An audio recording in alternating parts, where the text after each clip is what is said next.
let's talk about the Ambassador Bridge.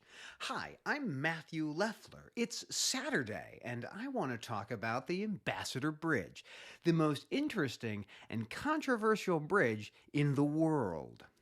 Now, I know what you're thinking. You're thinking, uh-oh, Matt's going to talk about something that's politically relevant, Freedom Convoy, perhaps.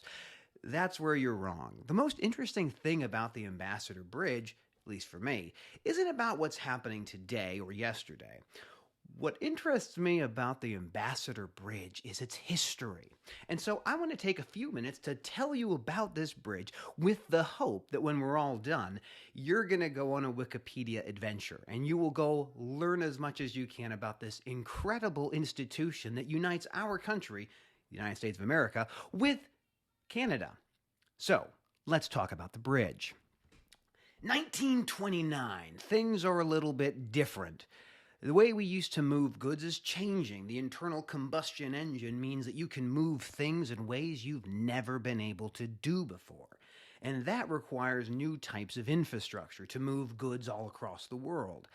The idea of a bridge between Detroit and Windsor isn't new. That's been thought about for many, many years before the final day in 1929 when the bridge, the Ambassador Bridge, is finally unveiled. This bridge took a lot of work. I'm not going to get into all the historical pieces right before its construction, and many of the things I say today are quasi-historical. I do it from memory, so I may be wrong. If I'm wrong, or if you have a good story about the Ambassador Bridge, toss it in the show. So let's talk about the bridge. 7,500 feet long, linking Detroit, the Motor City, to Windsor. This allows so much international trade it would boggle your mind. Some of the numbers are right behind me. 10,000 trucks a day, 4,000 passenger vehicles. It is estimated that 25%, maybe more, of the international trade between the United States and Canada travels across this bridge. The Ambassador Bridge is interesting. So let's talk about it. How did it get made? Well, it wasn't made by the government of the United States, and it wasn't made by the government of Canada. In fact, it was made by private businesses. The private businesses went together and they built a bridge, and with that bridge, they were going to take tolls. I'm not going to get bogged down again in the next couple decades of this bridge. It starts to get interesting around the 1970s. So in let's say 78-ish, 79, I don't know, it gets on the New York Stock Exchange. And that's when we enter a character who is well known in Michigan, and hopefully for the supply chain enthusiasts who watch and listen to these conversations or these talks, you'll know the name. Matty Maroon. Matty Maroon is was a billionaire. He passed away recently in the last couple of years, but he was 90, maybe 91 years old when he passed. He changed the way the supply chain worked. He was a visionary in the most literal sense. I think about brokering when we talk about trucking. Brokering is just basically trading information. Here's the thing you need. Here's the one who can help you solve it. I am the intermediary. I will provide you value, and I take a little piece of the action. Kind of like a toll road. I got to think that the most effective brokers in the world are toll booth operators. The toll booth that says, hey, you know what? You don't have to do this. You can go a different way. But if you go on my rail, if you go on my path, you go on my toll road, you're gonna pay a toll. So why do I find the Ambassador Bridge so interesting? Well, it's because it's one of the very few privately held international bridge crossings. Let me say that again. It's one of the very few privately held international bridge crossings in the world. This is what makes the Ambassador Bridge so interesting.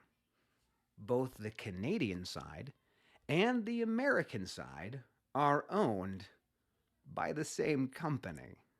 That company is very interesting. The Detroit International Bridge Company and the Canadian Transit Company. What Matty Maroon saw back in the 70s and into the 80s was that if you were the one who had the bridge, you could set the toll. More than that, if you had the bridge, you could sell concessions, duty free as they were. So not only was Maddie having this amazing bridge that supplied 10,000 trucks a day, 4,000 passenger vehicles, 25% or more of the traded goods between the United States and Canada, he also sold fuel, also sold merchandise, duty free, no tax. So when people talk about the Ambassador Bridge, and there's a lot of interesting things about this bridge, the thing I always think about is, man, if only you knew. If only you knew how interesting this bridge really was. And so for the last couple of days, I've been thinking, man, what could I do that could emphasize to people just how cool this bridge is? I've driven across it. My wife and I drove across it years and years ago. And it just gets me excited to think about a bridge that has such an enormously interesting past. Very interesting historical study. But its future is interesting too. For a variety of reasons, the governments of Canada and the governments of the United States have looked at other opportunities to find ways to connect these two places without having to use a privately held international bridge crossing. I understand that desire. So I hope that after you watch this, you say, wow, I didn't know that much about the Ambassador Bridge. More than that, I hope you say, wow, I kind of want to learn more about the Ambassador Bridge. And then finally, I hope you say, I really want to go visit that bridge. Maddie Maroon, transportation, supply chain, one of the few privately held international bridge crossings.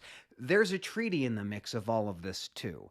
We'll talk about that at a later time. For now, enjoy the Wikipedia adventure. Learn what you can about the Ambassador Bridge, and if you have any stories, anything interesting, fun to share about the Ambassador, or Maddie Maroon for that matter, please share it in the comments. As always, happy Saturday. Have a great day.